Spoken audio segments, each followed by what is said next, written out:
别笑。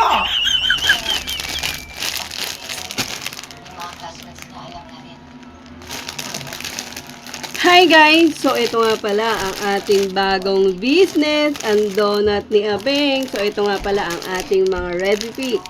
Syempre, punchy bar, baka naman.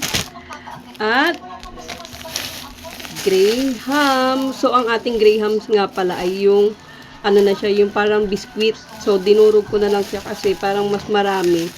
Kung yung parang buo-buo yung ating bibilin at tayo na lang yung magdudurog kesa doon sa powder na siya. Madali lang naman din durugin. So, ayan, nadurog ko na siya kanina. Graham, baka naman, pakigalaw ang baso.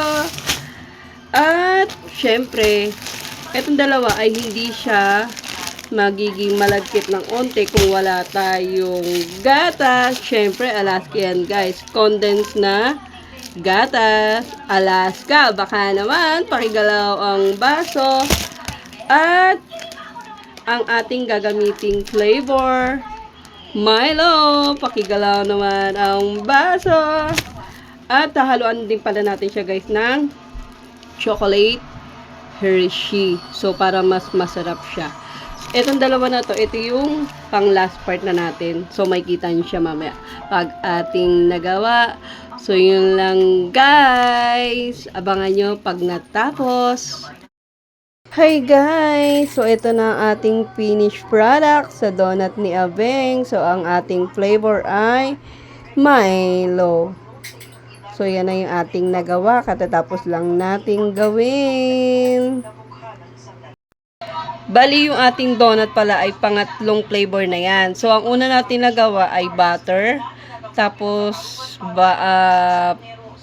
pangalawa is yung sprinkles flavor. At ito yung Milo, yung ating pangatlong flavor na na-try.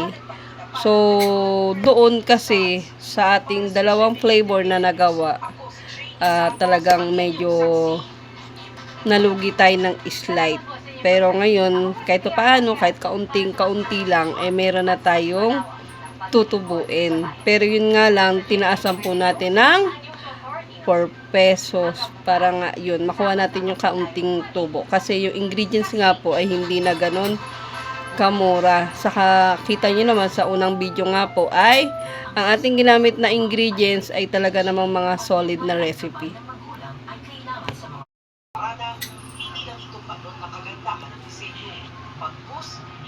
O diba, na perfect na natin guys ang donut ni Abeng na ang flavor ay Milo.